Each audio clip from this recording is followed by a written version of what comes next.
మన తెలంగాణలో మొట్టమొదటి ఫ్యాక్టరీ అవుట్లెట్ మన ముకుంద జ్యువెలర్స్ లో లైట్ వెయిట్ ఆభరణాలు కలెక్షన్స్ ఎన్నెన్నో అన్ని జ్యువెలరీస్ పై VA కేవలం 2 to 12% మాత్రమే. విచ్చేయండి ముకుంద జ్యువెలర్స్. గ్రామాల్లో పంచాయతీ ఎన్నికల సందడి కొనసాగుతోంది. మొదటి విడత నామినేషన్లు పూర్తయి స్క్రూటినీ జరుగుతుండగా అభ్యర్థుల ప్రచారాన్ని హోరెత్తిస్తున్నారు. ఆశావాహులు అనుచరులతో కలిసి రెండో విడత నామినేషన్లు పెద్ద ఎత్తున దాఖలు చేస్తున్నారు. మరికొన్ని గ్రామాల్లో పార్టీలకు అతీతంగా సర్పంచ్, వార్డు మెంబర్లను ఏకగ్రీవం చేసుకుంటున్నారు. పలుచోట్ల యువత సైతం గ్రామసేవ చేసేందుకు ఉద్యోగాలను వదిలి స్థానిక బరిలోకి దిగుతున్నారు. తొలి విడత పంచాయతీ ఎన్నికకు నామినేషన్ల గడువు ముగిసిన వెంటనే రెండో విడత కోలాహలం మొదలైంది. ఆశావహులు అనుచరులతో కలిసి నామినేషన్లు దాఖలు చేస్తున్నారు. రంగారెడ్డి జిల్లా చేవెళ్ల డివిజన్ పరిధిలో 109 గ్రామాల్లో రెండో విడత నామినేషన్ల హడావిడి నడుస్తోంది. కమ్మెట, ఈర్లపల్లి, గొల్లగూడ తదితర గ్రామాల్లో కాంగ్రెస్ బలపరిచిన అభ్యర్థులు నామపత్రాలు దాఖలు చేశారు. హనుమకొండ జిల్లా పరకాల మండలంలో నామినేషన్ల ప్రక్రియను ఆర్డీఓ పరిశీలించారు. కరీంనగర్ జిల్లా శంకరపట్నం మండలంలో నామినేషన్ల స్వీకరణకు 7 కేంద్రాలు ఏర్పాటు చేశారు. రాష్ట్రంలోని అనేక మండలాల్లో ఏకగ్రీవాలు జోరుగా సాగుతున్నాయి. ముఖ్యంగా తండాలలో పార్టీలకు అతీతంగా ఊరంతా ఏకమై సర్పంచ్, వార్డు మెంబర్లను ఏకగ్రీవం చేసుకుంటున్నారు. వర్ధన్నపేట మండలంలో రామోజీ కుమ్మరిగూడెం, చంద్రుతండా, రాయపర్తి మండలంలో మురిపిరాల కృష్ణాపురం గ్రామాల్లో అభ్యర్థులను ఏకగ్రీవంగా ఎన్నుకున్నారు. హనుమకొండ జిల్లా భీమదేవరపల్లి మండలం వీర్లగడ్డ తండాలో సర్పంచ్ అభ్యర్థిని సైతం ఏకగ్రీవం చేశారు. 2018లో గ్రామ పంచాయతీగా మారిన వీర్లగడ్డ తండాలో గతంలోనూ సర్పంచ్ని ఏకగ్రీవంగా ఎన్నుకున్నారు. ఎల్కతుర్తి మండలంలో శాంతినగర్ వాసులు సైతం ఏకగ్రీవానికి మొగ్గు చూపారు. నా పేరు బుక్య తిరుపతి.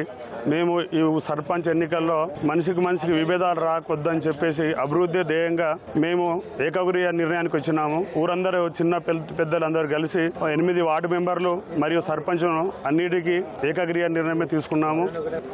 మేము అభివృద్ధి కొరకే ఈ పని చేయడం జరిగింది. అది ఎలక్షన్లో పోతే 2 వర్గాలుగా విభజించి గొడవలై మళ్ళీ 5 సంవత్సరాల వరకు ఎంత అన్నదమ్ములు కూడా విభేదంతో మాట్లాడలేకపోతున్నారు.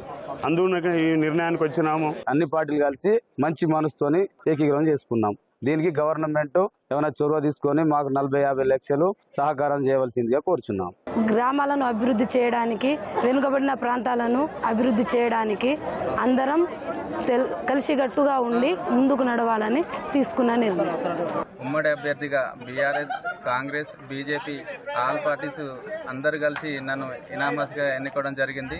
అదేవిధంగా గ్రామంలో ఏ సమస్యలు వచ్చినా గౌరవ గ్రామ పెద్దల సహకారంతో వారి అభిప్రాయ నిర్ణయంతో కలిసికట్టుగా పనిచేయడానికి నేను సిద్ధంగా ఉన్నాను. పుట్టిన ఊరుకు సేవ చేయాలనే ఉద్దేశంతో పలువురు యువత సైతం సర్పంచులుగా పోటీకి సన్నద్దమవుతున్నారు. కరీంనగర్ జిల్లా కొత్తపల్లి మండలం నాగుల మాల్యాలలో సర్పంచ్ అభ్యర్థిగా జాహ్నవి అనే యువతి నామినేషన్ దాఖలు చేసింది. హైదరాబాద్లోని ఓ కంపెనీలో సాఫ్ట్వేర్ ఇంజనీర్గా పనిచేసే జాహ్నవి ఉద్యోగాన్ని వదిలి బరిలో దిగారు. కరీంనగర్ జిల్లా కోర్టులో న్యాయవాదిగా పనిచేస్తున్న మరో యువతి హేమలతా పటేల్ సైతం నగునూరులో సర్పంచ్ పోటీలో నిలిచారు. గతంలో ఎమ్మెల్సీగా పోటీ చేసిన హేమలత గ్రామాభివృద్ధి, మహిళా సాధికారతకు కృషి చేస్తానని చెబుతున్నారు. పరిపాలించడం, ఊరిని ఏలడం నా లక్ష్యం కాదు. ఊరికి గ్రామ అభివృద్ధి చేయాలి అనే కాంక్షతోటి నేను ముందుకొస్తున్నాను. ₹1 సర్పంచ్గా నేను ఉందాం అనుకుంటున్నాను. నాకు సర్పంచ్గా నాకు వచ్చే శాలరీ ఏదున్నా కూడా అది ఊర్లో స్కూల్ డెవలప్మెంట్ కోసం, దానికోసమే నేను ఖర్చు చేస్తాను, నేను మాటిస్తున్నాను. నిధులు ఎక్కడి నుండి వస్తున్నాయి, ప్రతి ఒక్క నిధులకి సంబంధించిన ప్రణాళికని మా ఊర్లో ఒక డిజిటల్ బోర్డు ఏర్పాటు చేసి ప్రతి ఖర్చు ఒక్క రూస్తో సహా నేను అక్కడ డిజిటల్ బోర్డులో పెడతాను. నా ప్రొఫెషన్ వచ్చేసి అడ్వకేట్గా ప్రాక్టీస్ చేస్తున్నాను కరీంనగర్ డిస్ట్రిక్ట్ కోర్టులో. నాకు హేమలత ఫౌండేషన్ ఉంది, దాని ద్వారా కూడా చాలా సోషల్ సర్వీసెస్ చేస్తూ ఉంటాను. ఇక్కడ ఏదైతే సమస్యలు ఉన్నాయో ప్రతి సమస్యను నేను పరిష్కరించడానికే వచ్చాను.